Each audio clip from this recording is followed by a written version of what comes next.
Hey y'all, the storm is rolling in, but I wanted to let you know you guys will be so proud of me. Let me show you what I just finished doing. It's working!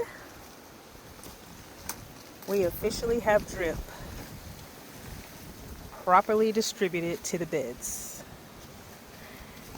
And I added these little sprayers at the end that I'll direct to these pots on the side. These are pretty cool. They just kind of flex, so I just tapped them into the line. And I have these little stakes that can go in here just to kind of direct them in the right place. But look at that coverage. So you can see here what I was explaining about the 2 gallon per hour drippers on the ends to saturate this area because it's going to get mist. Now I can come in and I can open these things up and close them up a little bit more, but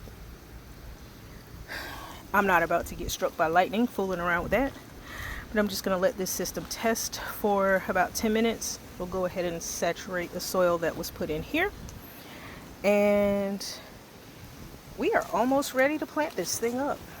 We need to wait a couple of weeks. It's a little early to be trying to put things in. If I do put anything in here, it'll be in seed form rather than plants. But I'd rather save my space for my seedlings that I've already started. I'm also going to run drip to these 4 grow bags and also to this pot and this pot. And I also have a couple of other smaller pots on the side here that I will hook up to drip. And that is why this line is not buried yet. So it's coming along. It's happening. I even got the drip set up on the side.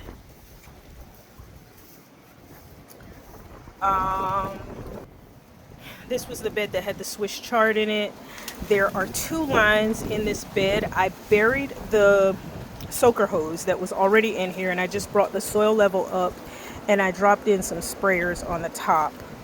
The 3 sprayers on the end, I was recycling this whole line from another area, and I need to replace the 3 on the end. They're not spraying properly.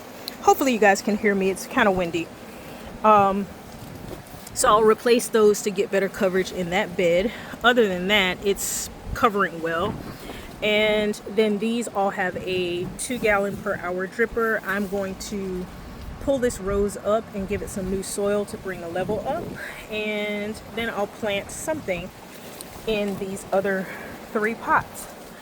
The tube that feeds these pots is down below, so theoretically, you see that tube there, I could go ahead and bring drip to, there's 3 more pots underneath here. You can't see them thanks to the pentas, but there's 3 more pots under there that I can run drip to, and I might do it.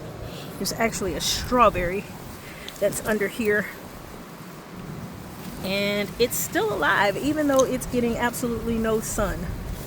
But I don't know, I'll get to that another day. This pepper has been doing pretty good without drip to it. I will probably go ahead and run it since the line is right there. And then I'm going to get to cleaning out the planter box that's back there that's been sitting there for probably now 4.5 years. That's what I was able to get done. I came out earlier to try to get started with some weeding, and it was raining, and then it stopped after I decided not to do any weeding. And so I said, you know what, let me get this drip run and get this stuff cleaned up so that it's no longer sitting on the driveway. But yeah, that's what I was able to get done today. Kind of proud of myself. Hopefully you guys are proud of me too. Hope you guys are having a better day in your garden than I am. I'm going to get inside before this storm comes, and I will see you guys soon. Bye.